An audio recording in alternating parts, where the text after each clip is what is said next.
Coming up on the Daily O, a service to remember those who lost their lives in a tragedy.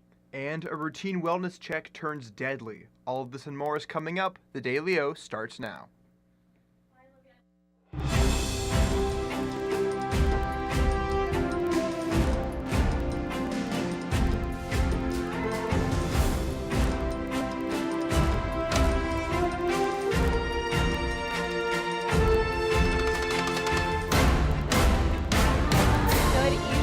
Welcome to the Monday edition of the Daily O.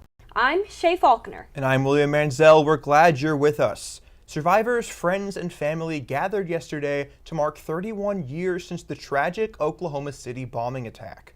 The bombing happened at the Alfred P. Murrah Federal Building in downtown Oklahoma City and killed 168 people. The Oklahoma City National Memorial and Museums hold a service every year to honor those who lost their lives. Families of those who died and survivors of the incident say every day is a struggle and that the memory will live in their minds forever. You can visit the memorial anytime in downtown OKC. A wellness check turns into an ambush where a LaFleur County officer was killed while another was injured. The Oklahoma State Bureau of Investigation says the two officers arrived on the scene where they were immediately fired at. Officials identified the suspect as 36-year-old Edgar Lara. The gunfight lasted for hours and killed a LaFleur County deputy. Another Worcester County officer was injured and transported to a local hospital where they remain in stable condition. The investigation is ongoing and no charges against Lara have been filed at this time. Pauls Valley High School students crowned Principal Kirk Moore as prom king after his heroic efforts to stop a potential shooting. Moore took a bullet to the leg while tackling an active shooter at the school earlier this month. He was treated for injuries at a local hospital, but he soon returned to school as a hero. Moore was honored with a video at the dance and was showered with cheers by everyone in attendance. Students said Moore is their king, and they wanted to honor him in a special way he would remember forever. Well, that is so sweet. I love that story. It is a busy week for live music across the state. Aaron Stinson has it in our week preview. Aaron? Yeah, Shay. Well, starting with tomorrow night, the Black Dahlia Murder brings melodic death metal to the Tower Theater in Oklahoma City at 8. Then on Wednesday night, Big Head Todd and the Monsters rock the stage at Kane's Ballroom in Tulsa at 7:30. And finally, on Thursday night, the metal band Avatar is live at the Criterion in OKC at 7. Well, that's all I got for this week. Back to you guys. Thanks for that preview, Aaron. Nichols Hills neighborhood was filled with basketballs to honor an OKC Thunder fan who passed away last year. Residents in the neighborhood decorated the balls and jerseys with the name Stone Hiddleston. Stone passed away from a fentanyl overdose a couple of days after the Thunder's championship parade last year. The Thunder took notice and gifted Kimberly with courtside tickets to their first playoff game. Kimberly also encourages others to join in on the fun and decorate with their yard with basketballs in honor of Stone. It was a cool and sunny day here in Stillwater, but what can we expect tonight? Let's check in with Macy Strain, who has our evening forecast. Macy? Yeah, Shay, let's go ahead and take a look at our current conditions. Right now, it's about 72 outside, and we have that real feel still at 72. We have some wind coming out of the southeast at 12 miles per hour, and if we look at that live shot on the west side of campus, we can see that it's absolutely beautiful outside, and it has been a sunny day here in Stillwater. Well, that's all for now. I'll go ahead and send it back to the desk. Thanks for the updates, Macy. When we return, volleyball for a special cause. The Daily O returns right after this.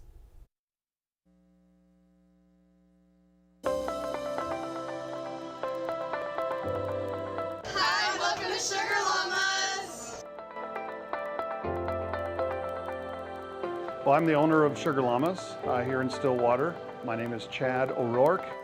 We want to create a customer-centric culture and create an experience for our customers when they come in. Our ice cream in particular, you can get it other places, but I'm only aware of like one other place besides the Sugar Llama in the state of Oklahoma that you can get it.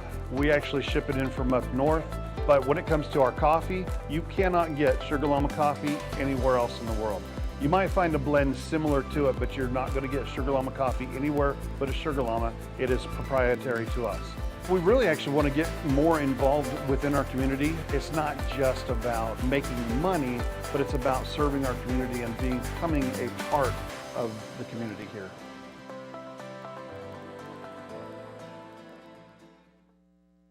Ace in the Bowl salsa started many, many years ago. I was trying to find a recipe to take to a family gathering, and so I started messing around with different recipes, and I took a little bit from here and a little bit from there, and I came up with a salsa that is truly unique. Ace in the Bowl salsa is an olive oil based salsa with tomatoes, green chilies, green onions, and black olives. There's no sugar added, it's gluten free, low calorie, low carb, low fat, low sodium. So it's a very, very, very good alternative to any snack you may want. As of right now, I'm just looking to be in Oklahoma and having a successful business within the state. If my grandkids could ever take it over when they're old enough, that would be my dream.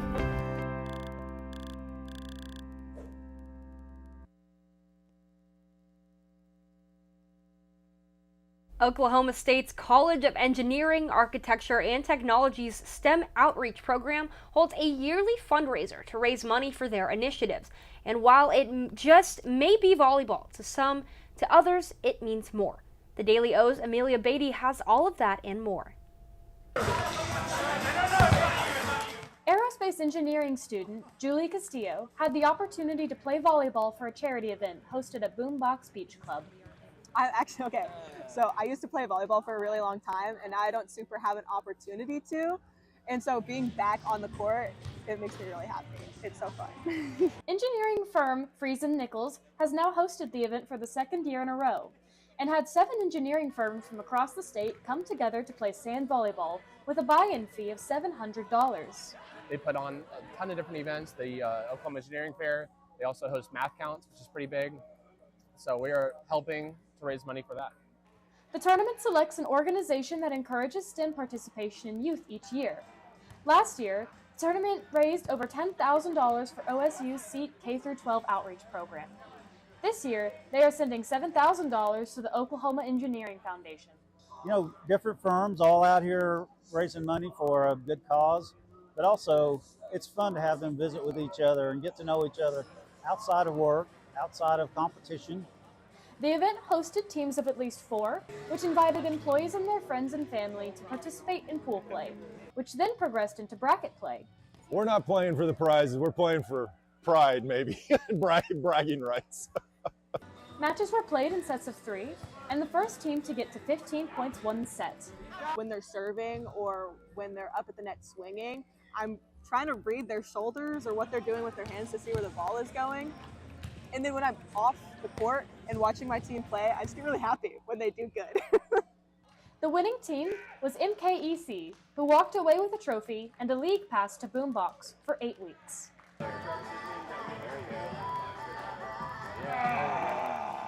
While Julie's team didn't end up winning, she still had the opportunity to participate in a sport that she loves and in her future career. As a STEM student, I was like, I would love to help out other people as well, or contribute to that at least. Amelia Beatty for the Daily O. Being cool weather in Oklahoma, unusual for this time of year. Let's check back in with Macy Strain to see how the next couple of days will look. Macy? Yeah, Will, let's go ahead and take a look at our radars going into this evening. So as of right now, we're just seeing a little bit of cloud coverage, but we are seeing those wind speeds, and those are going to be sticking around pretty high for the rest of the week. If we move into tomorrow, we're not going to see much again out here in Stillwater, but we are going to see some rain in the southern region of Oklahoma. But that's all in the southern region. We're not going to see it up here in Stillwater. Moving into Wednesday, we're not going to see much of anything again. Those storms are going to move out and just those high wind speeds sticking around. Some things I think you guys need to look out for. We are going to see those high wind speeds, like I said, move in through the rest of the week. Those are going to be sticking around the high teens and into the 20s. We're going to see some rain this weekend, moving into Thursday and Friday. That's when we'll start seeing those storms pop up around Stillwater. And we're going to see some slight temperature swings moving in through the week, but more on that later in the 7-day. I'll go ahead and send it back to the desk. All right, Macy. When we return, a tragic targeted shooting in Louisiana. And how the tensions between Iran and the U.S. continue to rise. The Daily O returns right after this.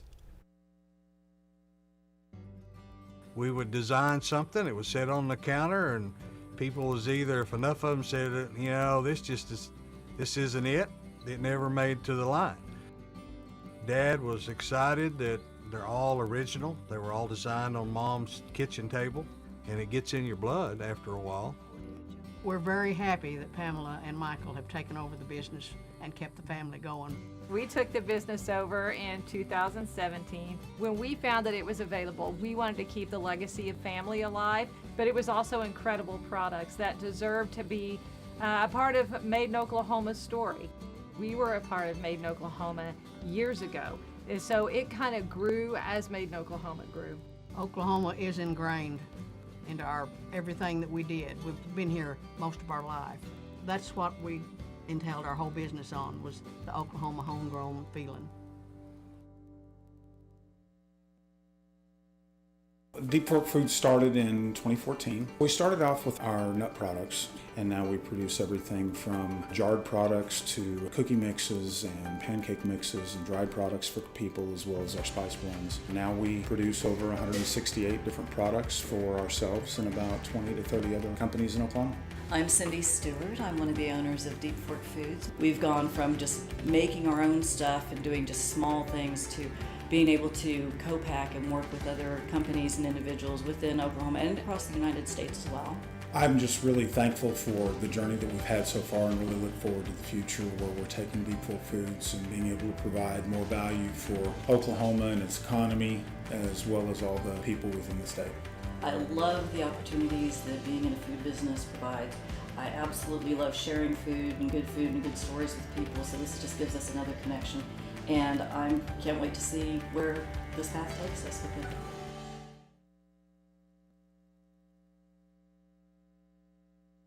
Heartbreaking news tonight as 8 children are dead after a domestic shooting in Louisiana.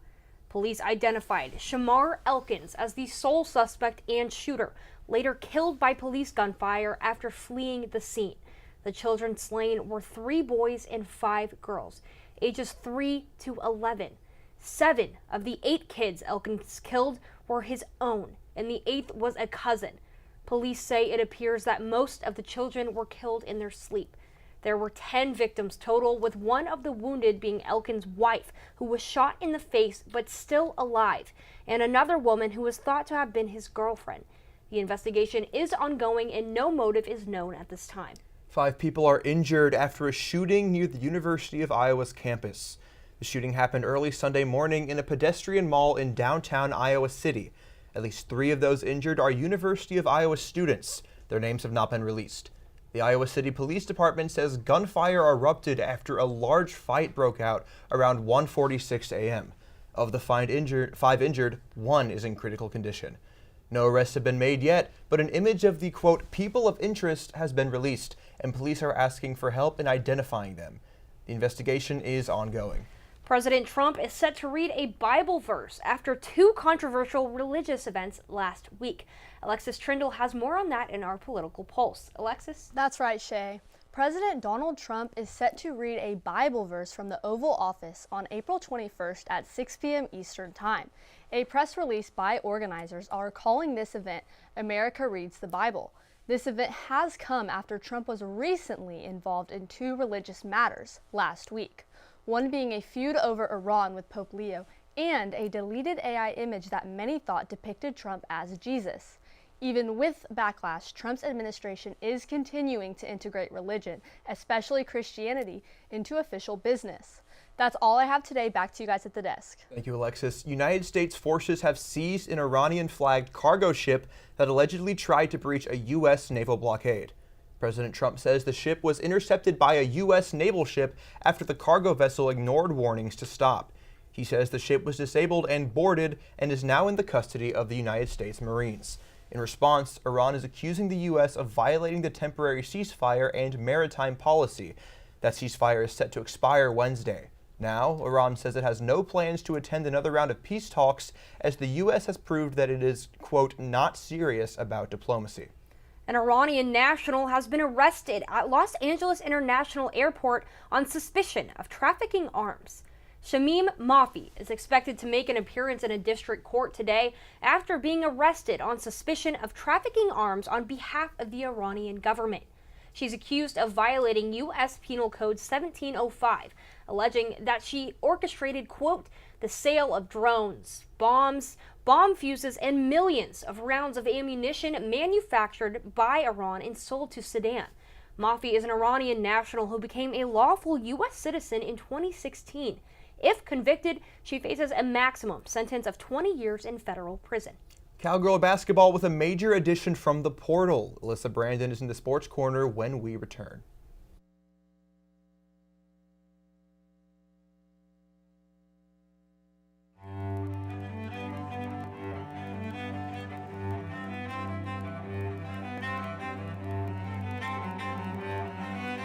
My name's Dennis Abernathy. Lived here since 1968, and I consider myself one of Stillwater's oldest original family jewelers. Here at Dennis the Jeweler, we're more about personal service. My father always told me that anybody can sell the jewelry, and what we're doing is completely different, learning to do the repair work.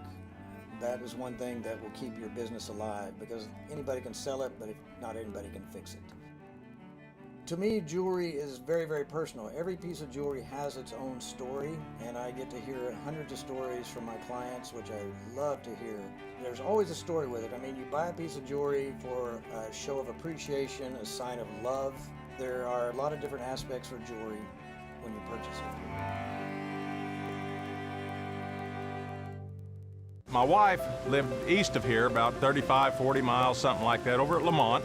I was dating her from over at Alba when we were going to college. I knew about the well then. It was a great well. It was great water. I'd stop there, stick my head under it, wake up, drive on home, that kind of thing. And people talked about bottling this water. And so that's why I started thinking about doing that. And so in 2003, the property come up for sale. And so we started working on that, had the opportunity to buy it. The hopes are when folks drink our water is that they'll drink it for a few days and find out the difference. They'll start feeling better because there's been no chemical in our water. There's a list of good things that we have. We don't have any bad things in it. This company means a lot to me because I guess we started it from scratch. And to be able to have it where it's at today, I don't see this as the end at all. I see the future of Divine Water as being worldwide, which will bring outside dollars into the state. It means a lot to me because I started it, I guess, and our family started it.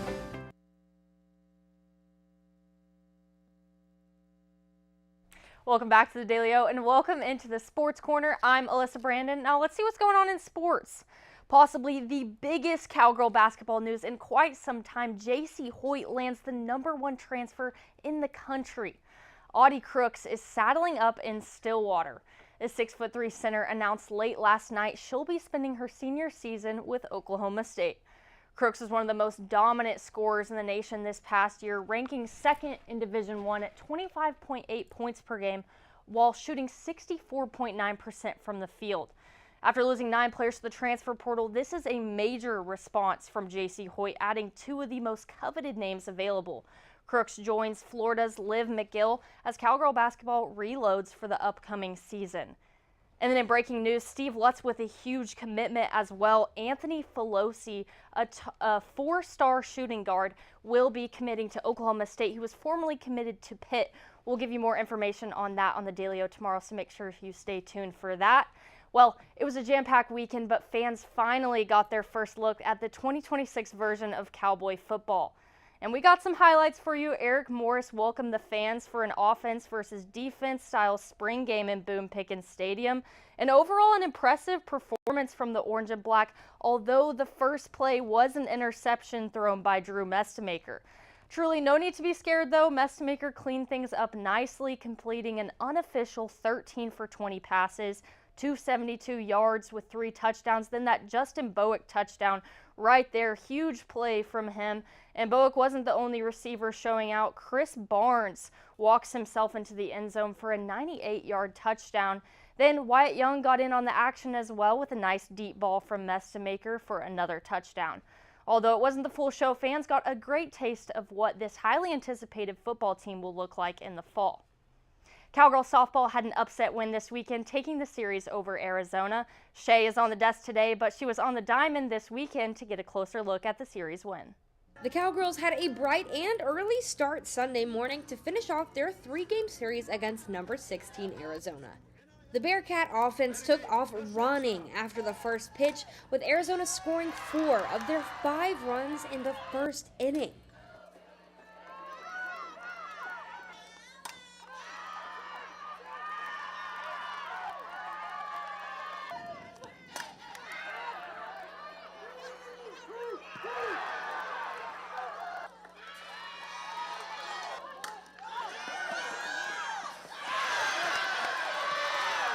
The Cowgirls then took that challenge and answered it, rallying to tie it up in the bottom of the first with hits from Lexi McDonald, Amanda Hasler, and Tia Warsaw.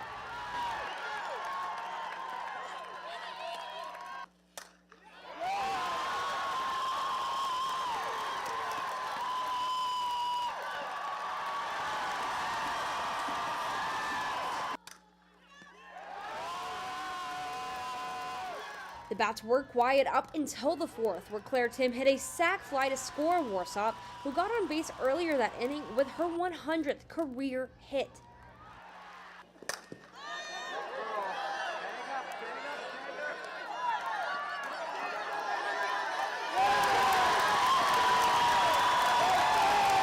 Arizona then stepped up to the plate and scored on an RBI double, effectively tying the game. But that high was short-lived, as Audrey Schneidmiller had herself a day, hitting a 2-run bomb to give OSU the series.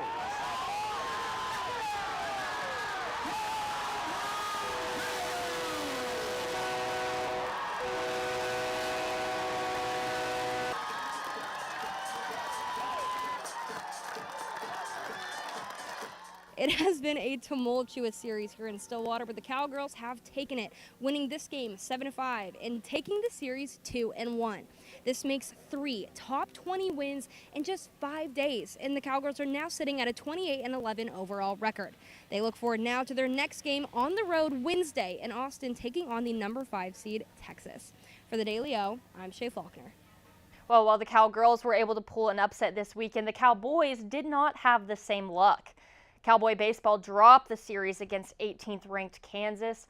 After starting out strong in the first game on both Friday and Saturday, the Cowboys quickly lost their momentum. The first game of the series, the Pokes won 13-2 after delaying the second half of the game on Saturday due to weather. Then, not even an hour later, the Cowboys were back on the diamond for the second game of the series, where the Jayhawks won 13-3. Then the series finale, Jayhawks pulled through the last 2 innings with 3 runs and 3 straight strikeouts to defeat the Cowboys 9-6. But the Pokes will be back in action tomorrow against Wichita State at 6 p.m. here in Stillwater. Well, that's all we have today from the Sports Corner, but don't go anywhere. From sawdust to sweet dreams, volunteers are building better nights for kids. Shane will have it right after this. I'm Travis Taylor. I'm the general manager for the Hotel Indigo Tulsa Downtown. I have a real good understanding of the food scene in Tulsa, and I've loved to see the way it's evolved over the years, and I'm glad to be part of it. My name's Kevin Kyle. I'm the executive chef. I started here, the idea was to do something local. Everything that we try to do has Oklahoma products. Tulsa is a big oil boom when we were the oil capital in the early 1900s. How Route 66 put Tulsa on the map. And the menu around that was, well, what would an oil worker take out in their lunchbox? That's how Prospect kind of came from. We never get crazy busy, so we can do a lot of different things with food. And we can do things like wine dinners and have local dinners. We have a private dining room that people can come. I think being at the heart of the old Route 66 has kind of weighed into us getting a lot of different things brought in from different areas of the United States. When I taste something on our menu for the first time, the first thing I go is, that's Tulsa. My name's Kayla. I've been here since the beginning, so 4 years. Scratch is more focused on farm and mostly made in Oklahoma products. Local sustainability is our biggest thing. That's one of the reasons why this place opened. I've been the chef here at Scratch for 2.5 years. Started here as a line cook. Our food and drinks are a bit separate entities almost inside the restaurant. So the food is now up to 85% of the products we bring in are raised or grown locally. It's all based off of things that I grew up eating in southern Oklahoma, things my grandparents ate. about fresh food, clean food, organic food, sustainability. That's all of our thing. From front of house to back of house, we're able to maintain both with freshness. But made in Oklahoma means we get it straight from the farms that are 20, 30 minutes, another little county away. We get it straight from them.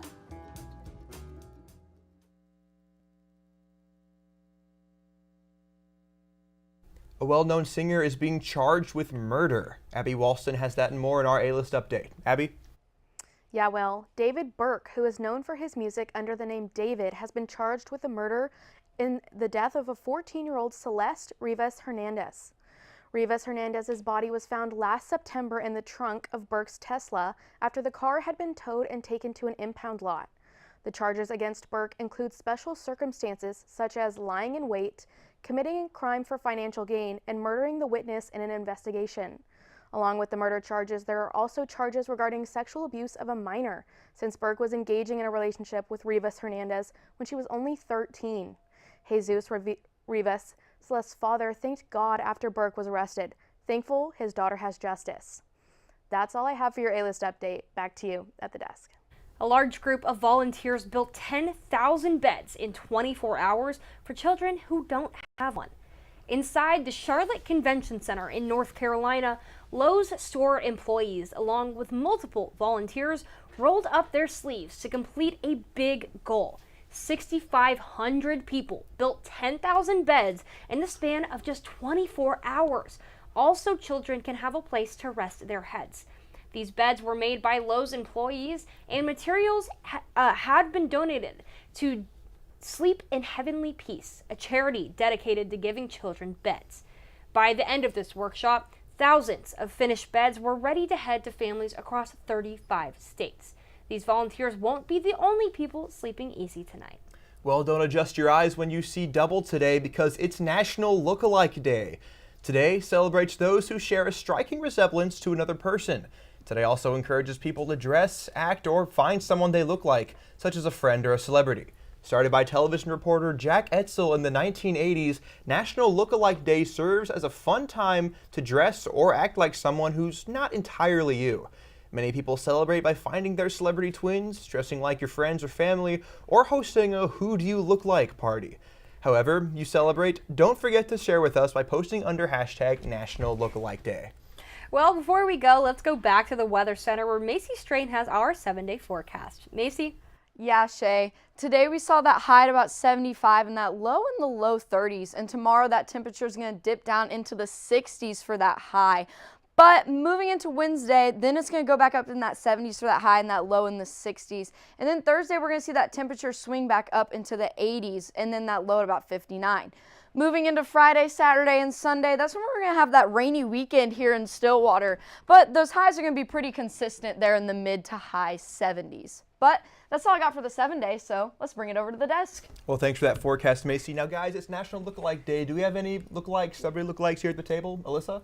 Yeah, so I've been told that I look like Nancy from Stranger Things, if you've seen that, which that's a huge compliment to me because I think she's pretty cool. So I absolutely see that one. I can say it with I appreciate it. Darker hair. Thanks. Macy, what about you? I don't have any celebrity lookalikes, Okay. but one of my good friends in high school, Reese, we were called the twins. We looked a lot alike, so there's that. That's fun. That's fun. Well, yeah. Well, I always just get any white guy with a mustache. So like Ron Swanson, Ron Burgundy, Mario, any of those kind of things. You check all of those. Yeah. Sure. See, I don't have any. I just look like me. I've never got one. Well, that's just fine. All right. Well, that's a look at today's headlines. Thank you for joining us. Make sure to check out the Daily-O tomorrow and the rest of the week for the latest happening here in Stillwater and across the state. For the Daily-O, I'm William Manziel. And I'm Shay Falconer. Have a great night, everyone.